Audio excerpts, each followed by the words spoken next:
Today we're talking about World War II and the role of minorities and women, like the Tuskegee Airmen and Rosie the Riveter. So the first question is, how did minority participation in the World War II reflect social conditions in the United States? Meaning, were minorities treated the same in the military during World War II as they were at home? Well, African Americans were basically treated the same. They were segregated in the military and segregated at home. And they also served in non-combat roles even though they wanted to fight, like the 761st Tank Battalion, an all-African American battalion who fought under General George Patton at the Battle of the Bulge. Others, like Tuskegee Airmen, which were all African American pilots, served in Europe with distinction.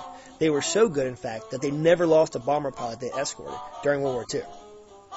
The Nisei regiments, which were pretty much Japanese Americans, earned a high number of decorations. The 442nd Regimental Combat Team is considered the most decorated infantry regiment in the history of the United States Army. Communication codes of the Navajo were used as well.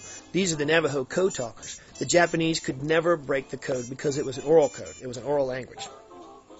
Also, Mexican Americans fought in non-segregated units. However, discrimination still existed at home, like the case of Felix Longoria, who was killed in combat, but the funeral home in his hometown of Texas refused to have him there.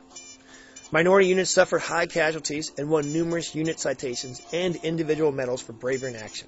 The war could not have been won without them. Well, what about at home? Well, at home, women increasingly participated in the workforce to replace the men that were overseas serving in combat. That's what Rosie the Riveter represents, the women workers. Typically, they served in non-combat roles. And African Americans at home also migrated to cities in search of jobs and war plans, and they campaigned for victory in war and equality at home.